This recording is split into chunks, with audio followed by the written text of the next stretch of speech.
ونستغفره ونعوذ بالله من شرور أنفسنا ومن سيئات أعمالنا ما يهده الله فلا مضل له وما يضلل فلا هادي له أشهد أن لا إله إلا الله أشهد أن محمدا عبده ورسوله على دين لا نبي بعده ربي اشرح لي صدري ويسر لي أمري واحلل عقدة من لساني يفقهوا قولي أما بعد Alhamdulillah ikhwani wa ihwahi rahimakumullah, Bapak Ibu rekan-rekan yang dirahmati Allah, bersyukur kita mengucap alhamdulillahirabbil alamin. Segala puji hanya milik Allah Rabb semesta alam, yang telah memberi kita berbagai nikmat yang tentu nikmat yang gak bisa kita hitung, dan salah satunya adalah nikmat kesehatan yang sehingga kemudian kita bisa beramal solih dan bertolabul ilmi di pagi hari ini. Alhamdulillah. Tentu nikmat yang paling besar adalah nikmat iman, nikmat Islam, dan nikmat hidayah. Salawat serta salam tak lupa selalu tercurah kepada junjungan kita baginda Rasulullah Muhammad Sallallahu Alaihi Wasallam. Tak lupa juga kepada keluarganya yang beriman, kepada para sahabat-sahabatnya, kepada para tabi'in, tabi'in dan seluruh umat muslim yang berjuang di jalan Allah hingga akhir zaman. Dan semoga juga sampai kepada kita semua yang selaku berikhtiar menjalankan sunnahnya. Terima kasih kepada Pak Ibu sekalian yang telah hadir pada pagi hari ini, baik secara offline maupun online dimanapun berada. Di pagi Jumat ini yang penuh berkah ini, insya Allah kita akan sama-sama melaksanakan salah satu kewajiban kita, yaitu menimba ilmu pada hari ini di kajian rutin Jumat Fikih Muamalah Iskariman Properti Syariah. Mari kita gemakan di aula ini. Takbir! Allahu Akbar. Masya Allah, syukran. Insya Allah kita akan melanjutkan materi sebelumnya yang akan disampaikan oleh guru kita Ustadz Dwi Condro Triyono dengan tema kehidupan suami istri 4. Kehidupan suami istri bagian 4 maksudnya, bagian 4. Sensitif ya, sensitif ya. Karena temanya tentang kehidupan suami istri dan berhubung ada beberapa teman kita juga yang belum beristri atau bersuami, mari kita sama-sama doakan semoga yang belum menikah atau yang sedang mengikhtiarkan, yang ingin segera menikah, kita doakan segera akan bertemu dengan jodohnya yang soleh solihah, dan dilancarkan rezekinya dan dilancarkan segala urusannya. Amin.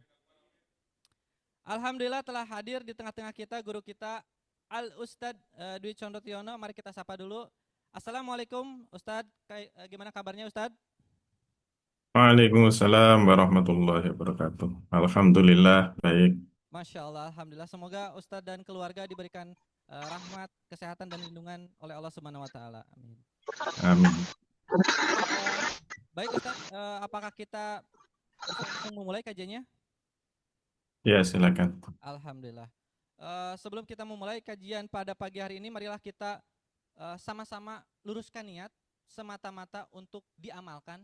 Jadi nggak cuman talakian fikrian menerima informasi aja gitu ya. Tapi kita niatkan untuk diamalkan dan semata-mata untuk meraih ridha Allah Subhanahu Wa Taala. Niat karena Allah Taala. Mari kita awali kajian pada pagi hari ini dengan membaca Ummul Quran Al-Fatihah. A'udzu billahi minasyaitonir rajim. Bismillahirrahmanirrahim. Alhamdulillahirabbil alamin arrahmanir rahim maliki yaumiddin. Iyyaka na'budu wa iyyaka nasta'in. Ihdinas siratal mustaqim. Shiratal ladzina an'amta 'alaihim ghairil maghdubi 'alaihim waladdallin. Amin. Semoga di hari Jumat ini kita dilimpahkan keberkahan oleh Allah Subhanahu Wa Taala, dan yang sedang sakit Allah angkat penyakitnya, dan semoga Allah berikan kekuatan kepada seluruh kaum muslimin dimanapun berada, terkhusus kepada saudara-saudara kita yang di Palestina dan Suriah dan semua negeri-negeri muslim yang sedang terjajah ya. Dan semoga diberikan kekuatan dan ketabahan. Amin ya rabbal alamin. Sebelum memulai, reminder untuk men-silent HP-nya, dan mari kita simak sama-sama kajiannya. Langsung saja saya persilahkan kepada Al-Mukarram Ustadz Dwi Condro Triyono untuk memberikan materi kajian pada pagi hari ini. Tafadhol Ustadz. Baik, terima kasih. Assalamualaikum warahmatullahi wabarakatuh. Alhamdulillahirabbil alamin. Salatu wassalamu ala asrafil anbiya'i wal mursalin. Sayyidina wa maulana Muhammadin wa ala alihi wa sahbihi ajmain. Amma ba'd. Bapak Ibu dan saudara-saudara sekalian yang dirahmati Allah, alhamdulillah pada kesempatan yang mulia ini kita masih diberi kesehatan, kekuatan, keimanan, keislaman dan masih diberi kesempatan untuk bertemu dalam majelis ilmu dari Iskariman Academy. Hari ini kita masih membahas bagaimana hubungan suami istri bagian yang keempat ya. Baik, kita langsung masuk ke materi.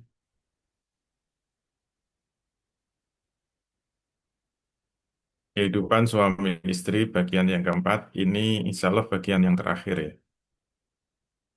Nah, sekarang kita membahas tugas pekerjaan rumah ya. Sebelumnya sudah kita singgung, salah satu kewajiban seorang istri itu adalah Robbatul Bait ya. Inti kewajiban seorang istri itu dua. Yang pertama sebagai umun. Sebagai umun itu berarti sebagai ibu. Ini kewajiban karena tugas menjadi ibu tidak mungkin digantikan oleh bapak ya. Karena bapak tidak bisa menjadi ibu. Jadi yang bisa menjadi ibu mulai hamil, kemudian melahirkan, menyusui, kemudian mengasuh anak, itu disebut tugas ibu. Nah, ini tidak bisa digantikan bapak karena bapak tidak bisa hamil ya. Bapak tidak bisa melahirkan dan seterusnya. Nah, ini yang harus kita pahami.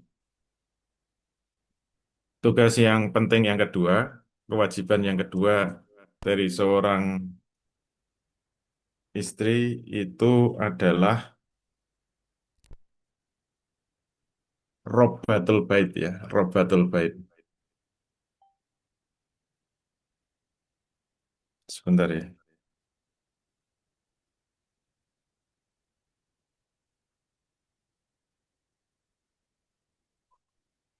Robbatul Bait yaitu tugas melakukan pekerjaan-pekerjaan rumah. Jadi dalam pelaksanaan berbagai pekerjaan rumah, seorang istri wajib melayani suaminya.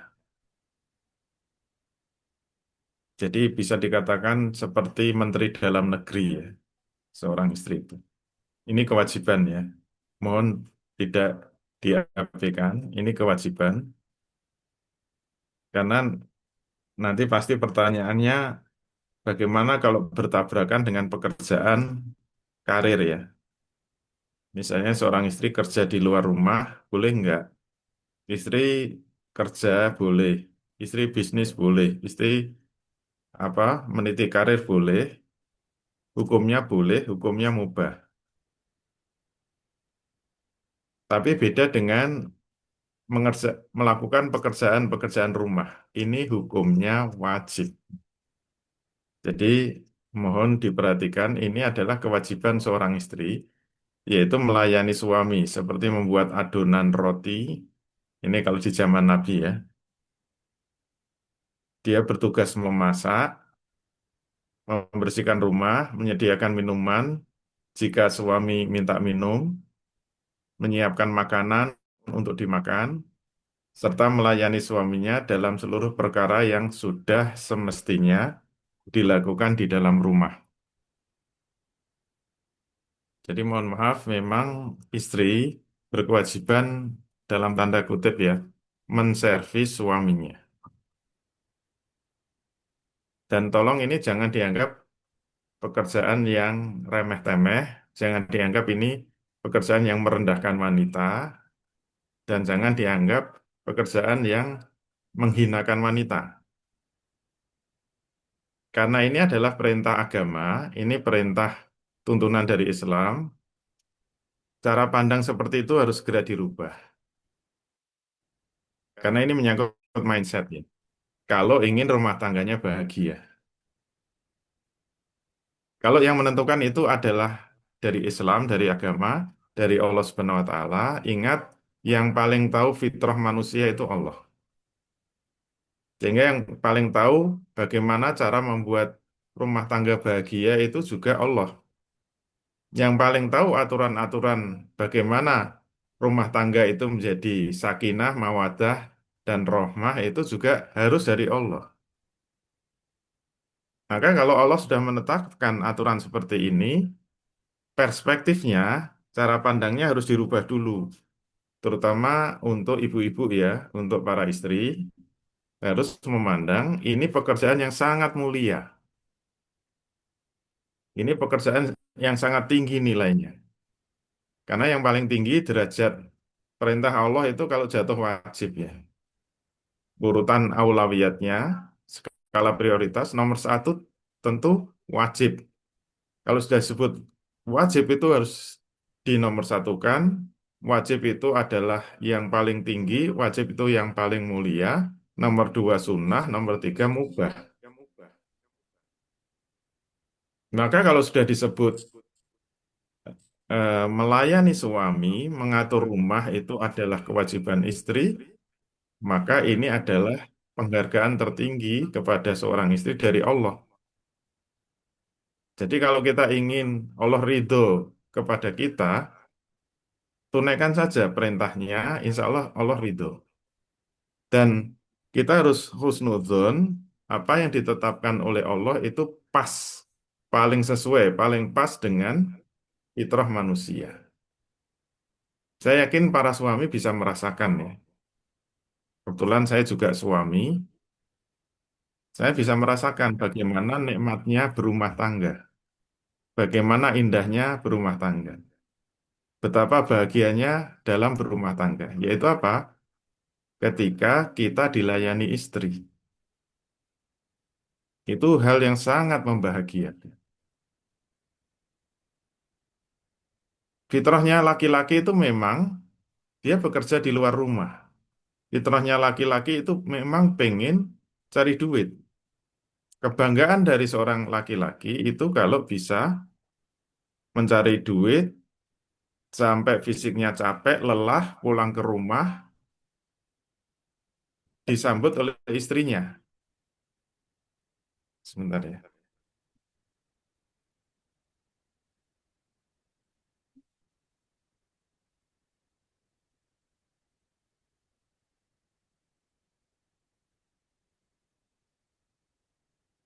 Jadi itu fitrah laki-laki ya. Fitrah laki-laki. Yaitu apa? Memang dia senang menunjukkan kelaki-lakiannya. Yaitu apa? Dia merasa jantan, merasa laki-laki kalau bisa menunjukkan kekuatannya mencari nafkah. Dia keluar rumah, banting tulang, peras keringat, mendapatkan 1.000, 2.000, 100.000, 200.000. Pulang ke rumah disambut istrinya, dilayani istrinya, diservis istrinya.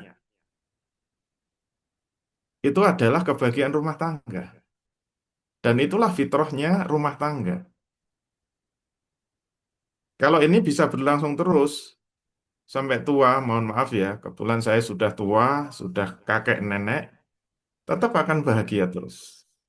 Selama amanah yang diberikan oleh Allah ini kita jalankan. Laki-laki kewajibannya mencari nafkah, perempuan kewajibannya apa? Melayani suami. Suami pulang dalam keadaan lelah, capek, langsung disambut senyuman istri, dilayani istri, diservis istri. Kalau perlu dibantu mengganti baju, dibantu mengganti sepatu, disiapkan minuman, disiapkan makanan, disiapkan air hangat. Walaupun mungkin dia tidak kaya raya, walaupun mungkin rumah tangganya biasa-biasa saja, tapi inilah inti dari kebahagiaan dalam berumah tangga. Asal semua dilandasi keikhlasan. Ini dalam rangka menunaikan perintah Allah. Inilah rahasianya kalau kita ingin mewujudkan rumah tangga yang sakinah, mawaddah, dan rahmah. Demikian pula, seorang istri wajib mengerjakan apa saja yang menjadi keharusan guna mengurus rumah, yaitu apa saja yang menjadi tuntutan bagi sebuah kehidupan yang nyaman dalam rumah tanpa dibatasi dengan aktivitas tertentu. Jadi buatlah rumah itu senyaman mungkin. Ini tugas siapa? Tugas seorang istri. Suami pulang, rumah sudah bersih. Kamarnya suami sudah bersih. Ruang tamu sudah bersih. Ruang keluarga bersih. Bisa duduk santai. Sudah disiapkan makanan ringan, minuman hangat. Ini kebahagiaan yang luar biasa. Walaupun rumahnya tidak besar, walaupun mungkin makanannya ringan, sederhana, inilah yang membuat suami bahagia. Dan ini adalah kewajiban seorang istri.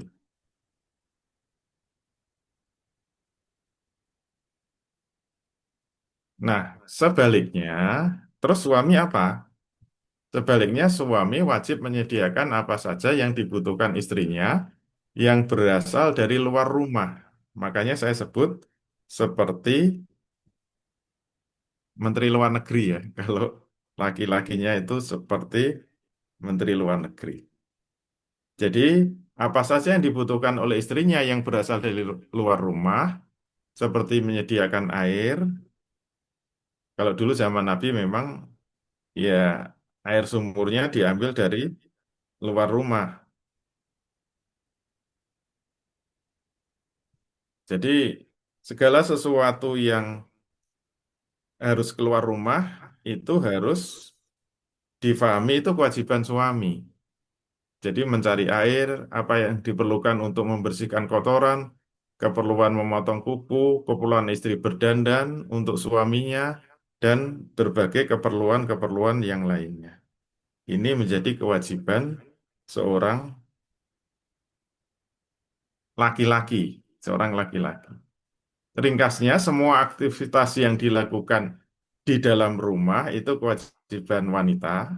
Untuk mudahnya begitu, untuk dikerjakan wanita, apapun jenisnya, urusan rumah di dalam rumah itu adalah kewajiban seorang wanita. Sedangkan urusan urusan di luar rumah, kalau sekarang ya mohon maaf harus difahami, belanja itu kewajiban suami ya. Ini hukum hukum asal dulu, patokan harus dipegang ya.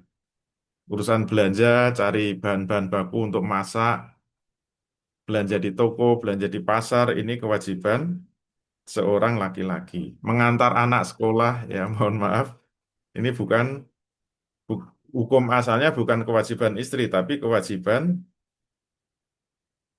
suami. Ini urusan rumah tangga. Jadi segala sesuatu yang berkaitan dengan luar rumah ini harus difahami itu adalah kewajiban. Sebentar ya, ini ada yang harus WA.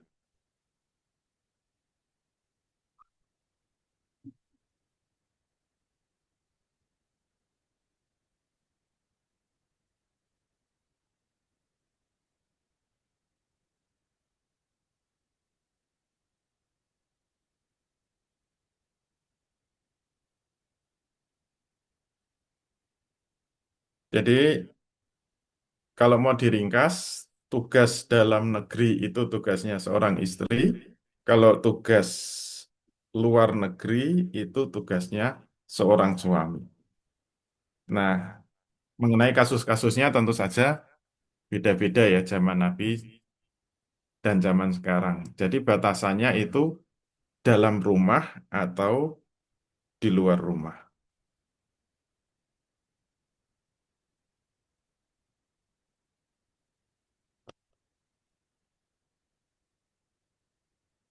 Nah, sekarang dalil-dalilnya bisa kita lihat.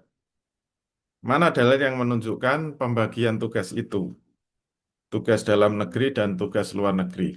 Hal itu didasarkan pada hadis yang diriwayatkan dari Nabi Shallallahu Alaihi Wasallam berkaitan dengan suami istri anak ya, anaknya Nabi, yaitu Ali bin Abi Thalib dan Fatimah binti Muhammad ya, radhiyallahu anhuma.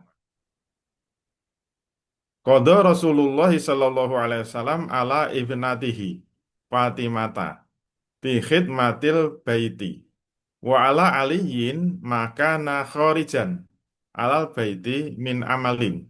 Nah, ini walaupun kasusnya untuk anaknya Fatimah dan Ali, tetapi ini harus difahami sebagai khitab secara umum. Ini perintah untuk kehidupan rumah tangga secara umum, tidak hanya khusus untuk anaknya.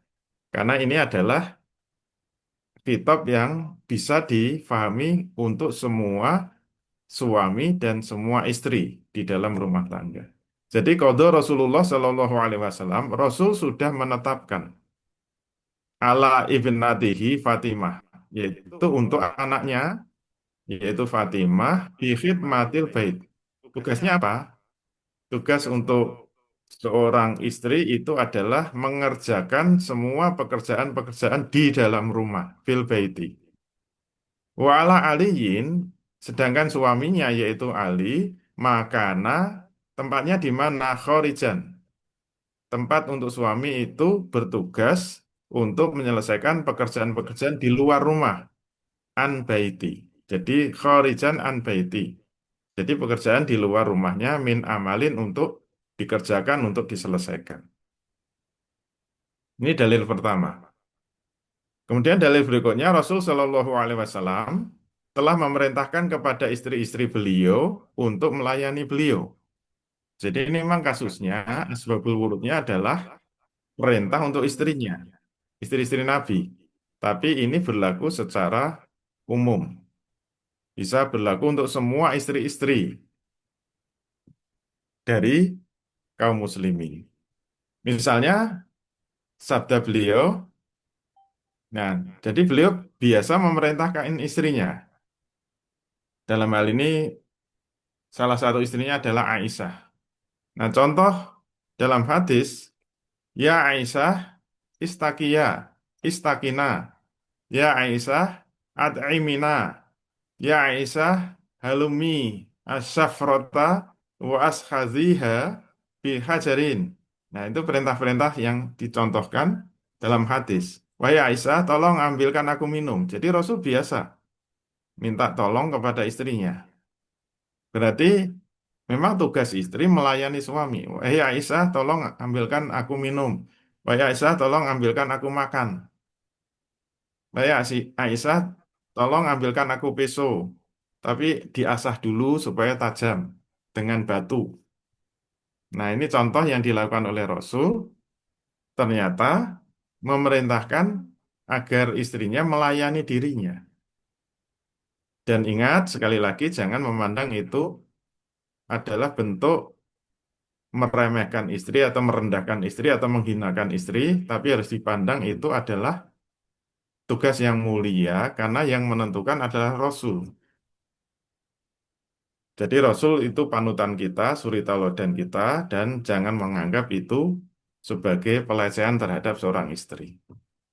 Kemudian dalil berikutnya diriwayatkan pula Anna Fatimata atats Rasulullah sallallahu alaihi wasallam tasuku ilaihi ma talqa mirroha wa sa'alathu khodiman yakfiha zalika.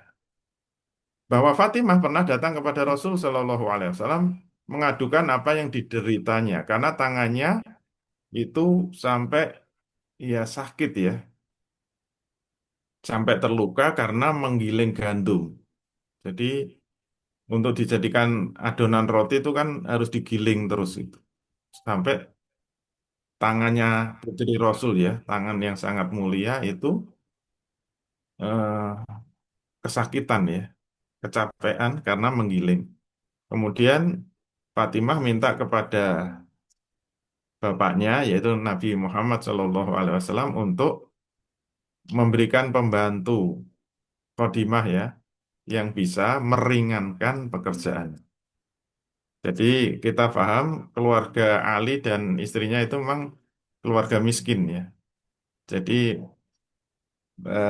gandum harus digiling sendiri itu kan menunjukkan keluarga yang tidak kaya. Kemudian mencari pembantu juga nggak kuat bayar pembantu. Sampai minta tolong sama bapaknya. Semua itu menunjukkan bahwa melayani suami di rumah sekaligus mengurus rumah merupakan salah satu kewajiban di antara berbagai kewajiban seorang istri yang harus dilakukan, yang wajib dilakukan.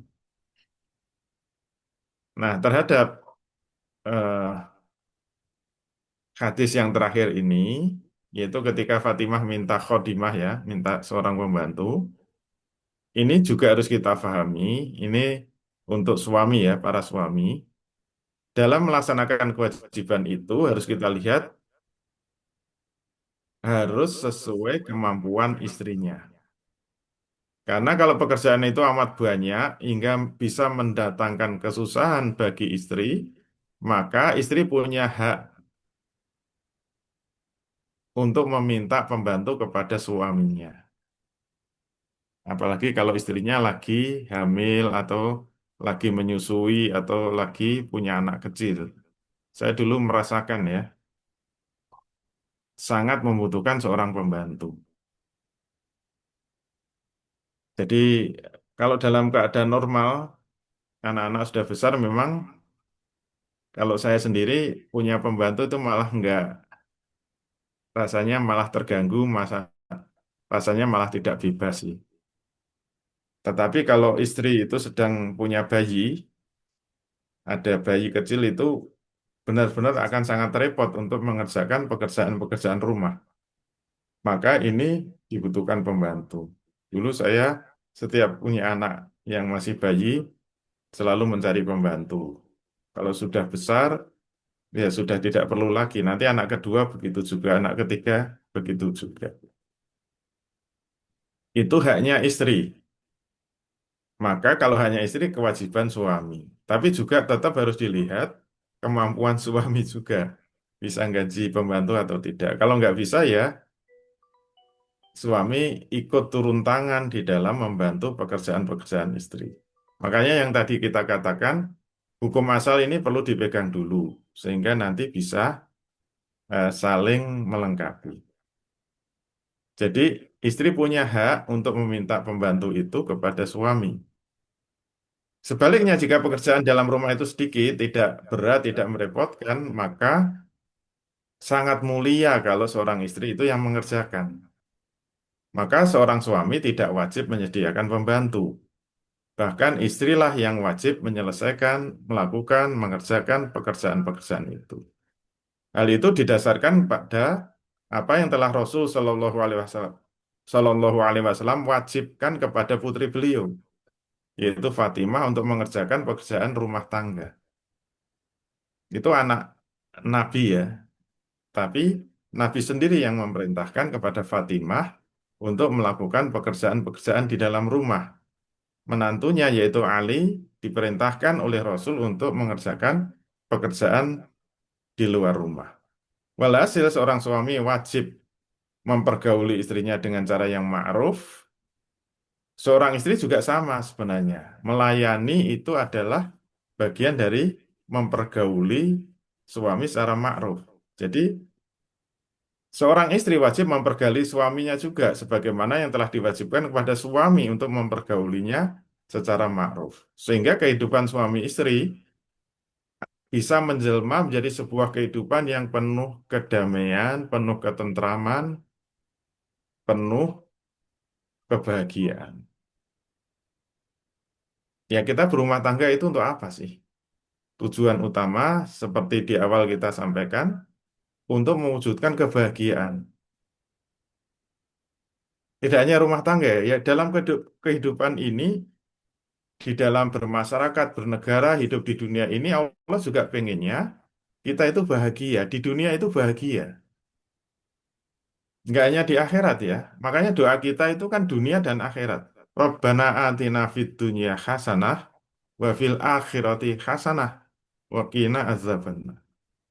Allah itu pengen kita di dunia, hidup di dunia ini hasanah. Kita senang, bahagia. Dan kita juga berharap besok di akhirat hasanah. Kita hidup di akhirat juga senang bahagia. Nah, bagaimana agar kita bahagia di dunia ini? Allah menurunkan syariatnya. Syariat untuk diri pribadi kita supaya bahagia ada tuntunannya. Kalau kita berumah tangga supaya bahagia ada tuntunan syariatnya.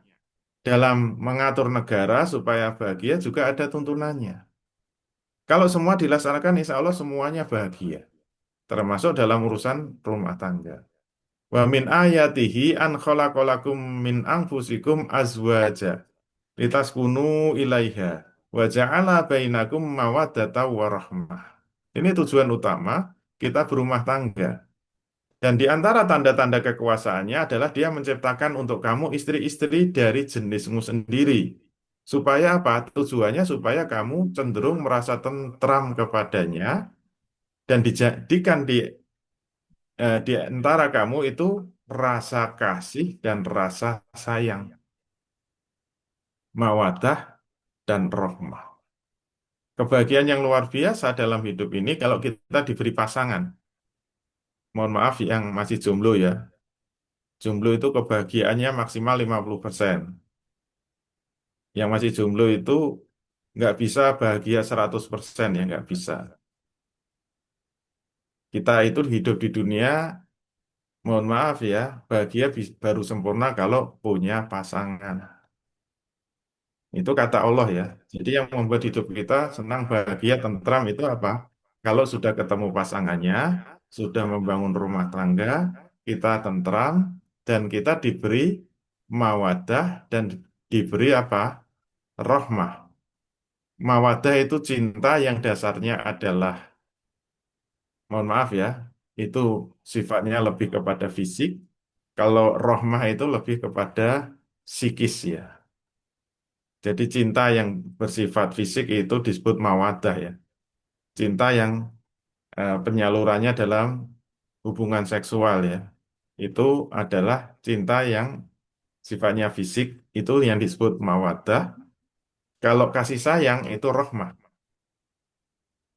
Itulah yang membuat hidup itu bahagia. Nah, semoga bahagia, sakinah, mawaddah, warohmah.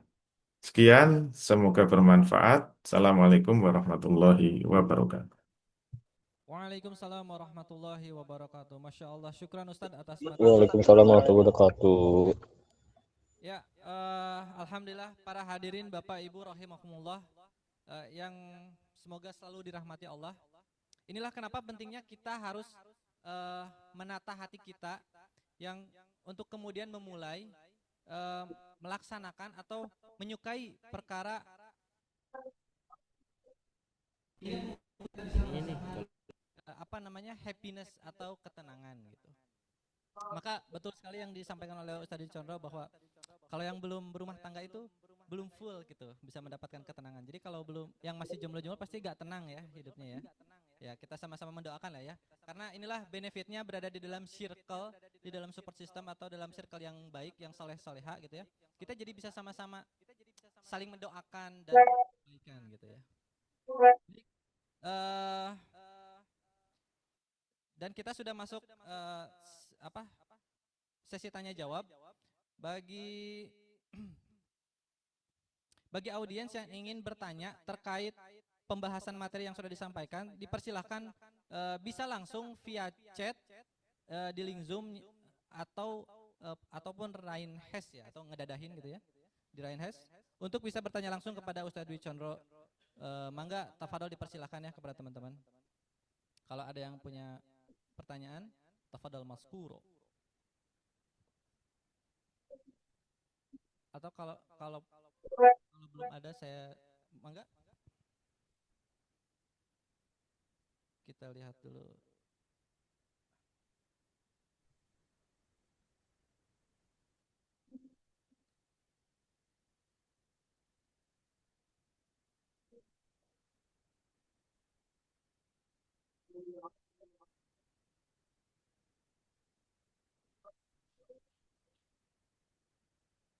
Mangga karena di kolom chat juga belum ada. Dipersilakan mungkin yang di aula yang mau bertanya. Pak Rudi. Jadi Bismillahirrahmanirrahim. Assalamualaikum warahmatullahi wabarakatuh, Ustaz. Waalaikumsalam warahmatullahi. Saya izin bertanya, Ustaz. Eh, apa sih ini dari apa ya? Saran dari Ustaz lah. Apa kesalahan terbesar yang mungkin pengalaman Ustadz selama pernikahan yang ini menjadi pesan untuk kami yang belum menikah gitu, Ustaz, sehingga menjadi remember nanti setelah nikah seperti ini. Terima kasih, Ustaz.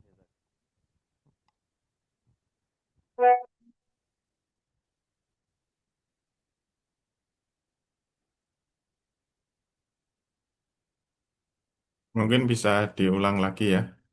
Eh, intinya tadi gimana? Ada yang luput.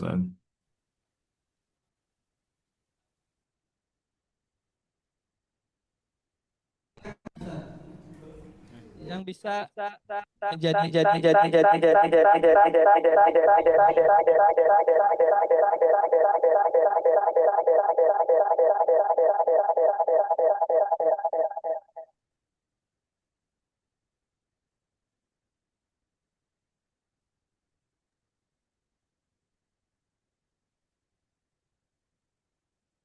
Cik, cik, cik, cik, cik, cik, cik, cik, cik, cik, cik.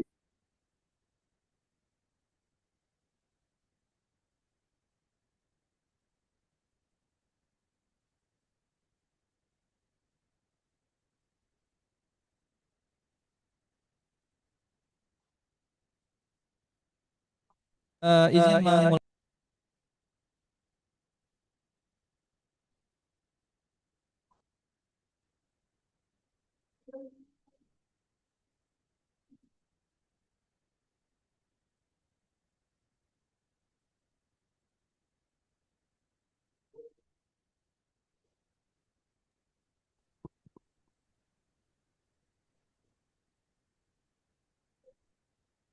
Suaranya nggak muncul sama sekali.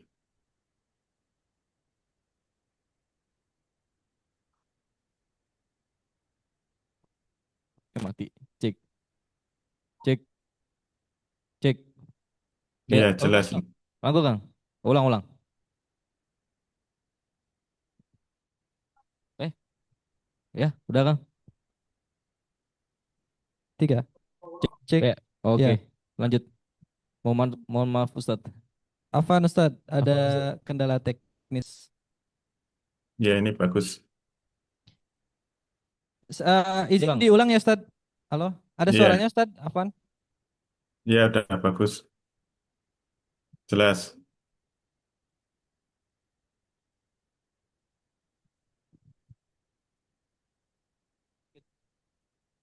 Hilang lagi.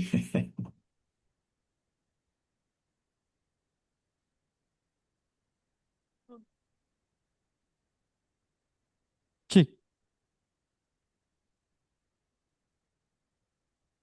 Izin mengulang pertanyaan dari Pak Rudi, Ustadz. Iya, Eh, kesalahan kesalahan apa yang terjadi, kesalahan besar apa yang biasanya terjadi di dalam pernikahan yang bisa dijadikan pembelajaran bagi teman-teman kita yang belum menikah? Itu Ustadz. iya. Ya, selama kita mengikuti materi ya, materi ini kan berupa tuntunan-tuntunan yang benar. Nah, berarti kalau kita tidak mengikuti tuntunan yang benar, itu berarti sebuah kesalahan. Dan itu bisa membuat rumah tangga gagal. Nah, oleh karena itu, kalau pengen tahu kesalahan, kita harus tahu yang benar dulu. Makanya dalam kaitannya dengan materi hubungan suami istri, itu dulu yang paling penting itu kan sudah pernah kita jelaskan. Karena ini 4 materi ya, hubungan suami istri. Maka yang paling inti dulu saya katakan, kalau ingin membangun rumah tangga yang berhasil, ini khusus yang masih jomblo, yang belum menikah, yang pertama dulu kita tekankan apa? Ketika membangun rumah tangga harus punya pandangan yang sama antara suami dan istri bahwa hubungan suami istri adalah hubungan suhbah, hubungan persahabatan. Jadi kesalahan terbesar itu apa? Kalau menganggap suami itu di atas istri, suami itu pemimpin istri, suami itu juraganya istri, suami itu atasannya istri sebagaimana dalam sebuah perusahaan, menganggap suami sebagai pemimpin perusahaan atau sebagaimana dalam instansi sebagai atasan atau dalam sebuah negara seperti kepala negara. Ini kesalahan terbesar. Oleh karena itu, kalau ingin membangun rumah tangga yang benar, sesuai petunjuk agama, sesuai petunjuk Islam, harus mulai memandang dengan pandangan yang benar bahwa hubungan suami istri adalah hubungan persahabatan. Apa ukuran persahabatan? Kalau sudah tidak ada jarak ya, sudah tidak ada rahasia, sudah benar-benar saling percaya, sehingga menjadi curahan jiwa. Semua masalah bisa ditumpahkan kepada keduanya. Saling percaya, saling bisa curhat, semua masalah tidak ada yang dipendam, semua bisa dilepaskan.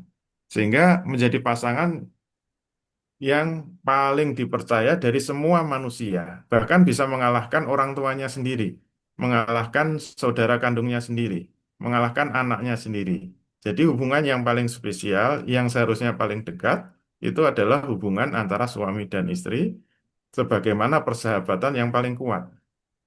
Ini fondasi yang paling fundamental ya, kalau ingin memulai mewujudkan rumah tangga.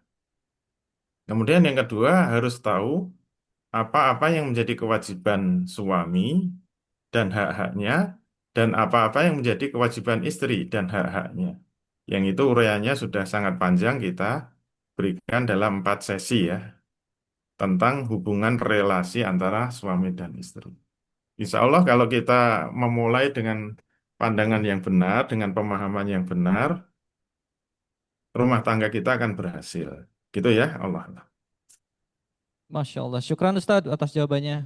Jadi poinnya menjadikan istri atau suami beristri itu menjadikan sebagai hubungan seperti persahabatan gitu ya. Jadi bukan kayak atasan atau bawahan gitu ya. Dan selebihnya yang seperti disampaikan oleh tadi Ustadz Wicandro. Alhamdulillah ini sudah ada beberapa pertanyaan yang masuk dalam kolom chat. Izin membacakan Ustadz. Ini ada pertanyaan dari Allah alam gitu ya. Fulan atau Fulana. Izin membacakan. Assalamualaikum Ustadz, saya ingin bertanya, di dalam Islam kan tidak boleh berpacaran, hanya ada ta'aruf. Bagaimana untuk mengetahui calon kita sepenuhnya biar tidak ada penyesalan di kemudian hari? Mohon jawabannya Ustadz. Iya, jadi karena pacaran tidak boleh ya. Karena pacaran tidak boleh, maka segala informasi bisa digali dari orang yang terdekat dari calon kita. Jadi orang yang paling tahu bagaimana perilaku calon kita itu pasti orang yang paling dekat. Dan usahakan menggali informasinya itu bisa bisa apa? Bisa disampaikan secara objektif. Jangan sampai teman dekatnya ya kong kali kong kemudian memberikan informasi yang tidak objektif. Itu menyesatkan. Makanya ini seperti kita melakukan penelitian ya. Kalau kita melakukan penelitian harus ada apa? Survei ke lapangan mencari apa informasi. Penelitian yang bagus itu kalau bisa mendapatkan informasi dari sampel kita itu benar-benar objektif. Nah, oleh karena itu carilah apa? Atau mungkin bisa mengajukan pertanyaan yang sampai tidak ketahuan bahwa kita memang ingin menggali informasi. Jadi bisa kepada mungkin temannya atau saudaranya atau tetangganya. Pasti kalau benar-benar kita mendapatkan cerita yang tidak dibuat-buat ya, apa adanya itulah yang mencerminkan keseharian dari calon kita. Dulu yang saya lakukan juga begitu. Kebetulan kan sama-sama ngekos ya. Maka informasi yang paling akurat itu dari teman-teman satu kosnya. Saya mencoba menggali itu dari teman-teman kosnya. Sebenarnya calon istri saya sebelum saya melakukan ta'aruf pendekatan saya mencoba menggali dengan pertanyaan yang tidak ketahuan gitu loh. Kalau baru baru ada usaha, baru ada eh, gerilya untuk pendekatan. Jadi kita bisa menggali secara objektif. Oh, dia orangnya rajin misalnya.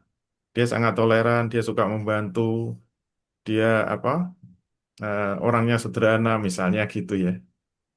Nah, kalau kita dapatkan informasi yang objektif, insya Allah itulah cermin yang asli dari calon kita. Tapi bisa juga kita dapat informasi yang objektif. Wah, kayaknya orangnya cantik ya, tapi pemalas dia. Wah, itu tidur susah dibangunkan. Kalau di rumah kayak kebo misalnya. Nah, informasi-informasi kayak gini itu bisa secara objektif kita peroleh dari teman-temannya gitu. Itu bisa menjadi pertimbangan apakah mau kita lanjutkan untuk ta'aruf atau tidak. Gitu ya, Allah. Baik, syukran Ustadz atas jawabannya. Jadi ini perkara kepo yang dibolehin ya Ustadz ya, menggali ilmu dari sumber yang kuat gitu ya dan secara objektif. Karena sudah ada tuntunannya bagaimana metode-metode ketika sebelum menikah gitu ya. Ada sesi tukar CV, terus ada taaruf, taarufnya gimana biar sesuai dengan ketentuan hukum syara gitu ya. Ustadz izin ada pertanyaan lagi berikutnya dari Dwi Santoso. Izin membacakan. Bismillah, Assalamualaikum. Afwan izin bertanya nih Ustadz, apakah boleh asal setiap malam Jumat untuk berhubungan suami istri itu hukumnya apa ya? Kebalikannya, asal istri menolak ajakan untuk malam Jumat, apa hukumnya Ustadz? Tolong penjelasannya Ustadz. Syukran jazakallahu khair. Iya, sejauh saya mengkaji memang nggak ada dalilnya ya. Malam Jumat itu malam spesial untuk berhubungan. Jadi semuanya mubah. Apakah malam Jumat, malam Sabtu, malam Minggu, malam Senin, malam Selasa, nggak ada. Sejauh saya mengkaji nggak ada dalil khusus bahwa lebih utama malam Jumat daripada malam yang lain. Oleh karena itu ya nggak ada yang spesial dari malam Jumat. Yang ada dalilnya malam Jumat itu baca Yasin. Nah, itu ada dalilnya. Atau baca Al-Waqiah, itu ada dalilnya. Jadi, oleh karena itu, kembali kepada materi yang sudah kita berikan, persoalan hubungan suami istri itu hak dan kewajiban secara bersama. Ingat, pegangannya adalah suami istri itu sahabat ya. Apa ciri bahwa itu sahabat dekat? Semuanya itu dikomunikasikan dengan baik ya. Jadi tidak ada sekat, tidak ada jarak, makanya kalau suami punya keinginan, disampaikan saja. Kalau istri itu pas berat, pas capek, pas nggak bisa melayani, sampaikan saja. Kemudian silahkan didiskusikan, terus solusinya kapan? Apalagi yang sudah mulai punya anak, rumahnya kecil, ya nggak ada tempat khusus, ini harus dibicarakan supaya sama-sama hak dan kewajibannya itu bisa didapatkan. Apakah nunggu anak-anak sekolah, nanti Bapak berangkat kantor pulang sebentar untuk makan siang. Makan siang dalam tanda petik ya. Silakan itu didiskusikan dengan baik. Jadi seorang sahabat itu tidak ada jarak, tidak ada rahasia. Semuanya dibicarakan sebaik-baiknya. Dan tidak ada waktu yang khusus, semuanya mubah. Kalau yang luang malam Ahad, ya itu malam Ahad itu yang terbaik. Dan itu semuanya mungkin kondisi tubuhnya lagi fresh, lagi mungkin Sabtunya libur, berarti semua tidak capek, capek, berarti yang spesial itu malam Ahad, bukan malam Jumat. Gitu ya, silakan dibicarakan. Nggak usah dibocorkan di sini. Allah Allah. Allah, Masya Allah. Syukran Ustadz atas jawabannya. Mangga, kalau yang mau raise hand yang di via Zoom, karena belum ada, saya akan lanjutkan untuk membacakan pertanyaan yang ada di kolom chat via Zoom. Izin membacakan lagi Ustadz, pertanyaan dari GSH Semarang, Masya Allah. Ini ada pertanyaan saya bacakan. Assalamualaikum Ustadz, mau tanya, Quran surat Ar-Rum ayat 21 menyebut mawaddah warahmah atau cinta dan kasih sayang. Dalam realitas saat ini banyak pasangan menikah karena faktor ekonomi atau tekanan sosial. Apakah pernikahan seperti itu masih bisa mewujudkan tujuan ayat ini? Lalu berikutnya satu lagi Ustadz, ayat ini menyebut pasangan diciptakan dari jenismu sendiri. Bagaimana memahami makna kesetaraan ini di tengah budaya patriarki yang masih kuat? Tafadhol Ustadz untuk jawabannya. Iya, jadi dulu sudah pernah kita sampaikan hadisnya ya. Orang menikah itu karena apa sih? Bisa karena 4 hal. Dan 4 hal ini semuanya dibolehkan kok, nggak ada larangan. Kita menikah bisa karena kecantikannya. Ya saya dulu tertarik kepada istri saya karena ya menurut saya ya, di kampus itu yang paling cantik. Ya karena itu adik kelas kan. Kembangnya kampus lah yang kita pilih. Minimal menurut saya. Berarti saya menikahi istri saya kan karena kecantikannya. Itu boleh. Yang kedua karena kekayaannya. Mungkin tidak cantik tapi anaknya orang kaya. Atau dia kaya raya. Dia pengusaha. Itu nggak ada masalah. Yang ketiga karena keturunannya. Nasab orang tuanya. Bapaknya ulama besar. Kebetulan istri saya juga turunan ulama besar dari Kudus ya. Kebetulan dari darah kakeknya itu ulama besar. Kalau dari kekayaannya ya ya sama dengan saya biasa-biasa saja gitu. Yang keempat karena agamanya.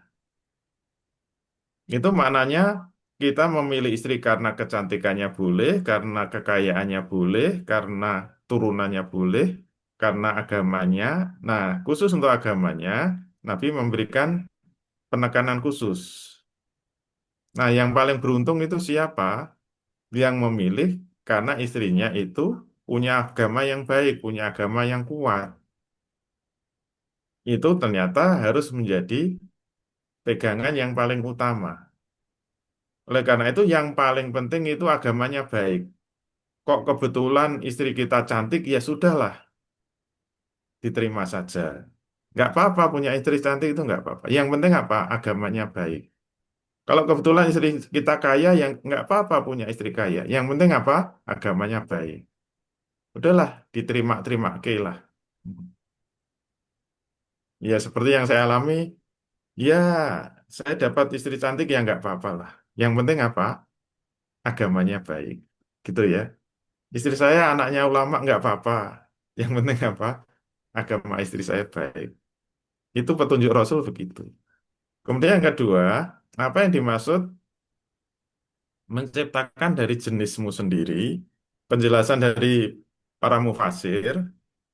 Jadi dari jenisnya sendiri itu maksudnya dari jenis manusia. Pasangan kita tidak dari jenis binatang, bukan dari jenis kucing, bukan anjing, bukan harimau, bukan monyet. Yang dimaksud dari jenismu sendiri itu sesama manusia. Karena sama-sama manusia itu bisa membuat kita itu merasa tenang dan tentram. Itu yang dimaksud dengan sejenis ya, sama-sama jenis manusia. Oleh karena itu, begitu kita ketemu pasangan kita, itu langsung jelek, itu langsung nyambung. Allah itu menciptakan memang laki dan perempuan itu berpasangan, yaitu saling melengkapi. Yang saya rasakan itu pas semua ajaran agama itu. Nalurinya laki-laki itu memang senang dilayani. Dan saya juga heran, istri saya, nalurinya wanita itu memang senang melayani. Itu normalnya seperti itu. Semuanya pas gitu. Itulah yang membuat kita merasa tenang, tentram, bahagia dalam rumah tangga. Gitu ya, Allah. Siap Ustadz, Masya Allah. Terima kasih Ustadz jawabannya. Jadi gitu ya, bagi teman-teman kalau mencari jodoh, gak apa-apa cantik, yang penting agamanya bagus, baik gitu. Percuma cantik tapi tidak bisa membawa, percuma cantik atau ganteng gitu, tapi tidak bisa membawa pasangannya menjadi lebih dekat kepada Allah gitu ya. Jadi carilah yang soleh atau soleha. Baik, pertanyaan berikutnya Ustadz. Dari tidak ada namanya, hamba Allah. Assalamualaikum Pak Ustadz, sekali sekali lagi mau nanya bagaimana dalam Islam tentang perjanjian pranikah, diperboleh diperbolehkah, diperbolehkan, tanda tanya, tentang masalah karakter, aset, tempat tinggal, keuangan, apakah diperbolehkan dibicarakan sebelum menikah Ustadz? Sekian. Iya, ini masalah muamalah ya, muamalah. Kalau ada perjanjian pranikah harus dilihat. Kalau itu memunculkan sebuah akad, kemudian dikaitkan dengan akad nikah, itu bisa haram hukumnya. Karena menimbulkan multi akad. Jadi itu tidak boleh. Tetapi kalau perjanjiannya tidak berhubungan dengan akad, itu boleh. Jadi memang harus dilihat, dipelototi satu persatu. Contoh ya, yang mengandung akad dan tidak mengandung akad. Misalnya saja ya, calon istri menuntut ya, saya mau dinikahi dengan syarat eh, nanti kamu tidak berpoligami. Boleh apa enggak syarat seperti itu? Jawabnya boleh. Karena tidak berpoligami itu bukan sebuah akad. Poligami itu hak, boleh ditunaikan, boleh tidak. Jadi kalau perjanjiannya itu selama tidak melakukan poligami itu boleh.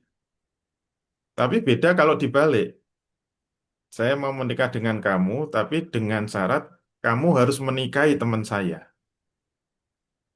Memadu temannya atau mempoligami temannya. Nah, ingat menikahi temannya itu adalah akad. Nah, itu terjadi multi akad berarti.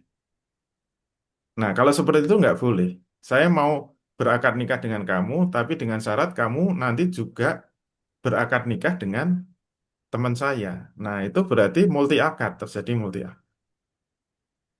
Contoh lain misalnya, saya mau menikahi kamu dengan syarat kamu mau membeli kebun saya. Nah, itu enggak boleh.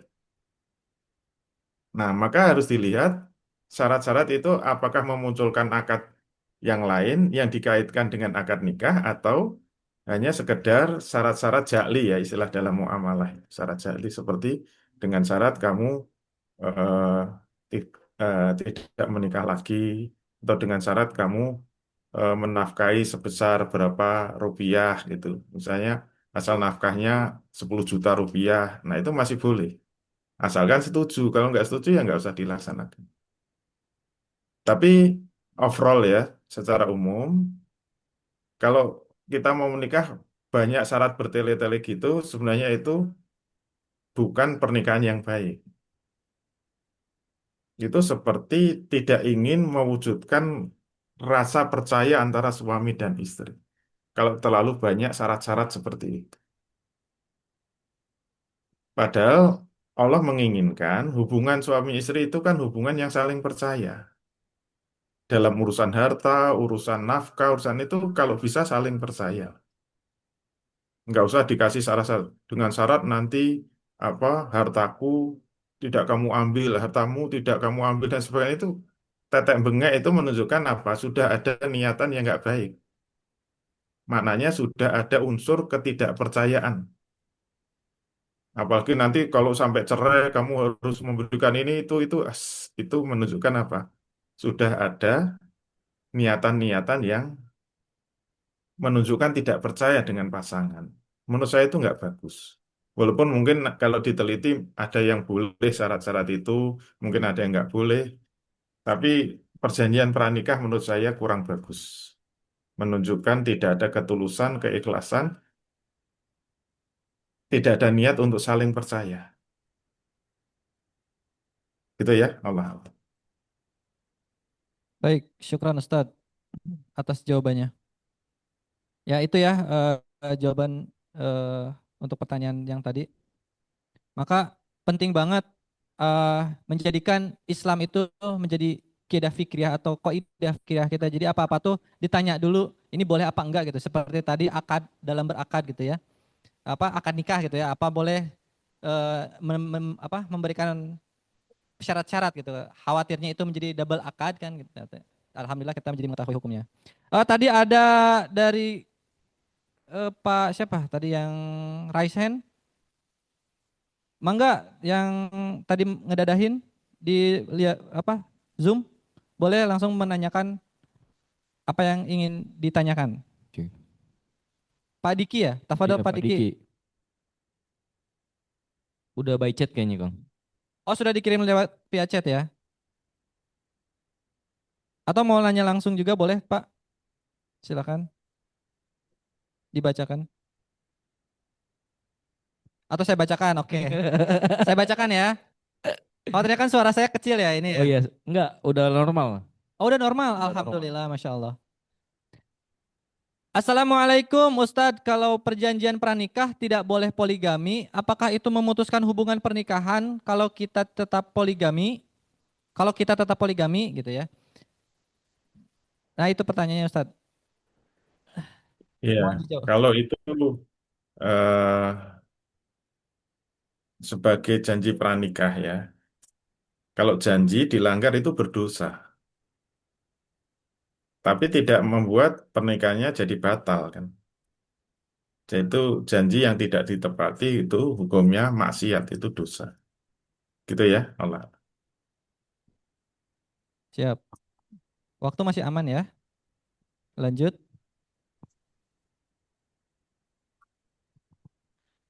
Ini ada pertanyaan yang cukup menarik Ustadz, izin membacakan. Bismillah, izin bertanya, Ustadz terkait teknis pernikahan sudah disiapkan secara invisol dalam perjalanan waktu walimahan, terjadi adanya percampuran pria dan wanita di luar kuasa kami karena di masyarakat kami sudah terbiasa. Apakah sohibul hajat terkena dosa karena ada pencampuran pria dan wanita? Mohon jawabannya Ustadz. Ya, secara umum, kalau dalam materi kodok kodar, semua kejadian yang di luar kehendak kita itu tidak ada hisabnya, tidak ada dosa. Karena Nabi sudah mengatakan, Rufi'a an umati ala khoto'i wa nisyani wa mastukrihu alaih. Akan diangkat pena malaikat terhadap tiga perkara, yaitu lupa, tidak sengaja, dan keterpaksaan atasnya. Jadi semua yang menimpa kita, di luar kendali kita, di luar keinginan kita, tidak dihisab. Gitu ya. Allah. Allah. Baik Ustadz. Izin melanjutkan pertanyaan dari GKS Sriwijaya, Granada Kos Sriwijaya. Masya Allah ini jauh banget ya dari Palembang ini Ustadz. Apakah ada tanda peringatan atau red flag menurut pandangan agama dalam memilih pasangan hidup, terutama menjauhi yang terlihat baik di awal, tapi beresiko dalam jangka panjang? Dan apakah diperbolehkan untuk kesepakatan finansial sebelum menikah?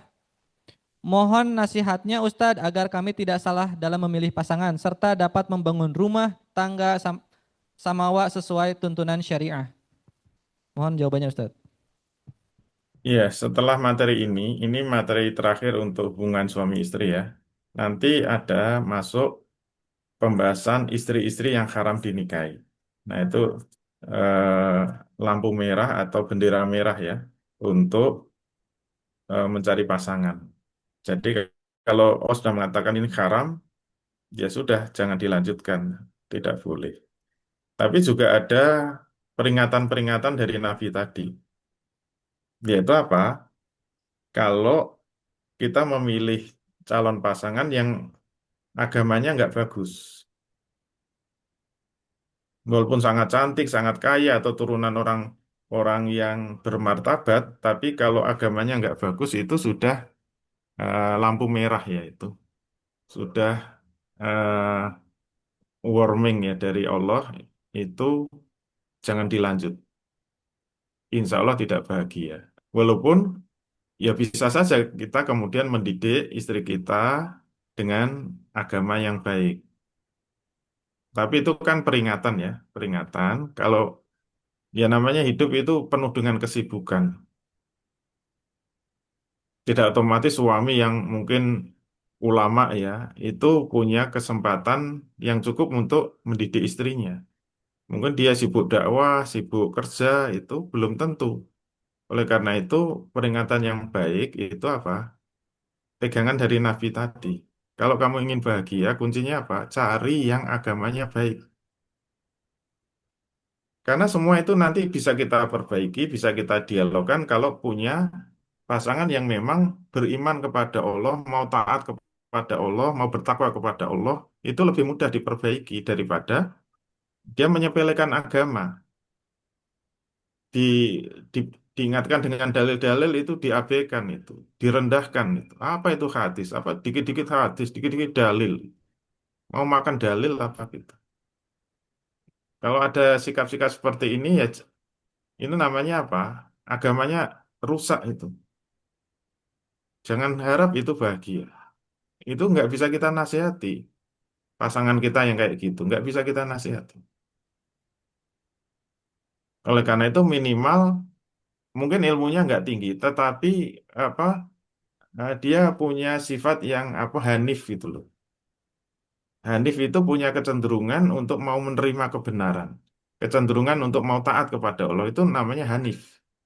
Walaupun mungkin ilmunya pas-pasan ya. Kalau ilmu kan bisa kita kejar bareng-bareng. Yang penting sikap hanifnya itu terhadap agama. Jadi punya apa kecenderungan menerima kebenaran. Itu menurut saya pegangan yang paling penting.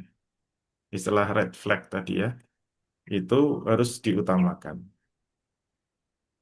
Gitu ya. Masalah Siap, Ustaz. finansial tadi sudah kita singgung nih. Allah. Siap.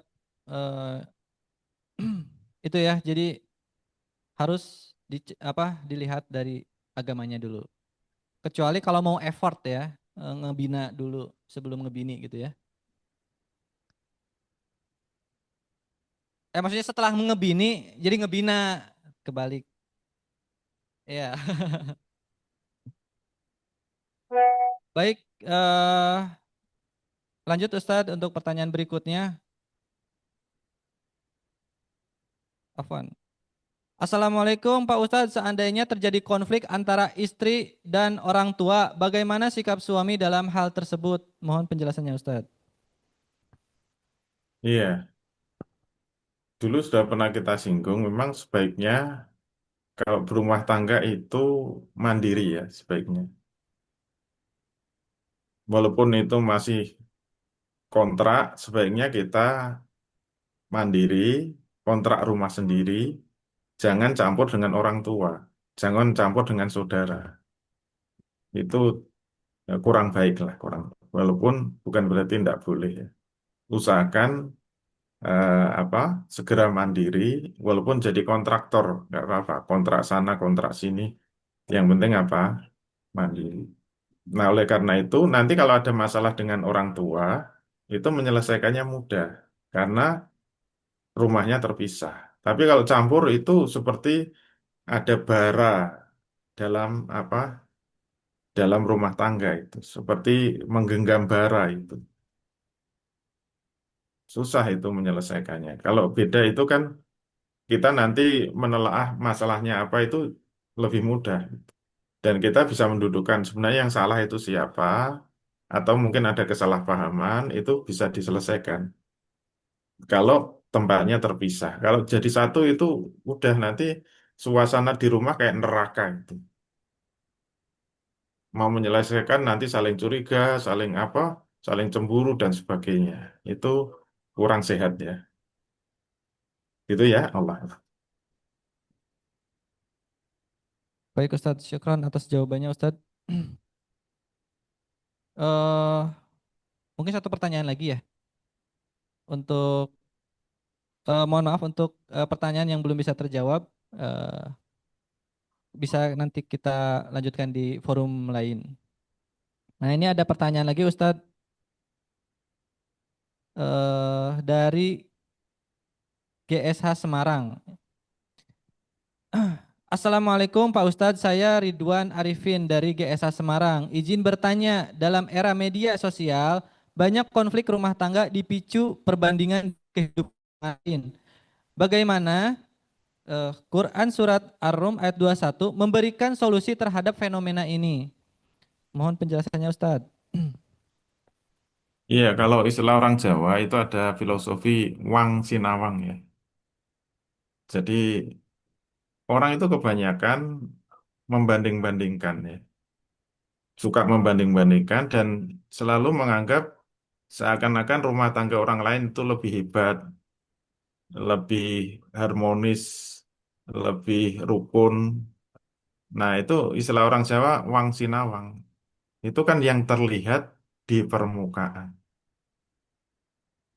Oleh karena itu ya kuncinya tetap kembali kepada relasi suami istri.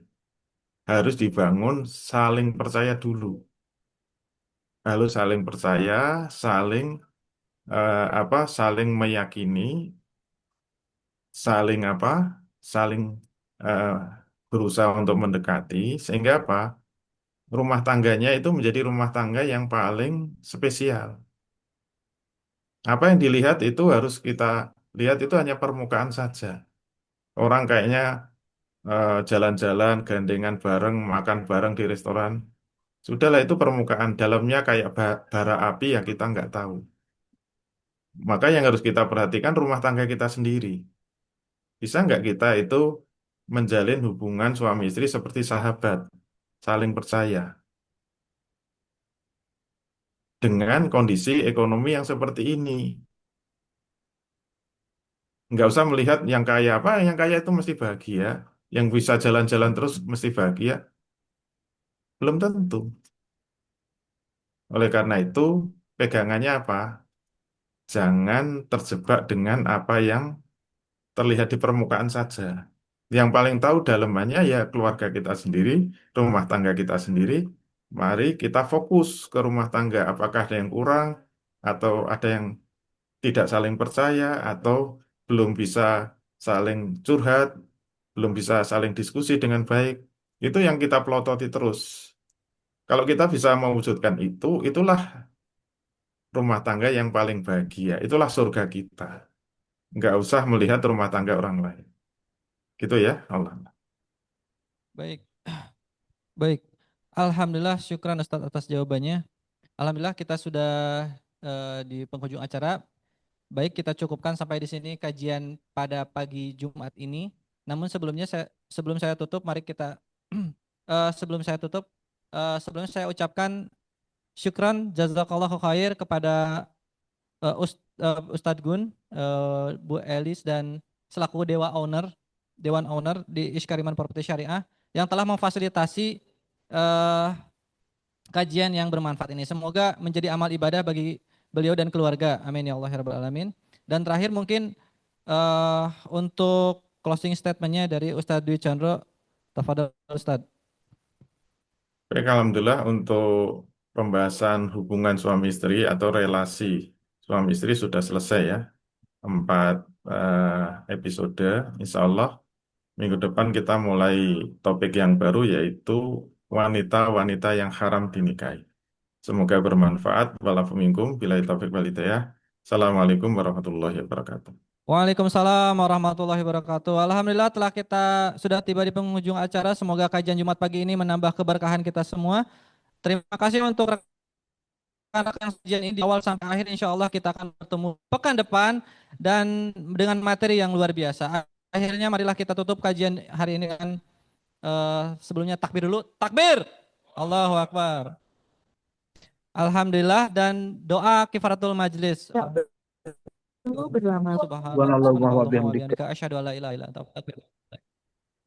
Saya tutup. Wassalamualaikum warahmatullahi wabarakatuh.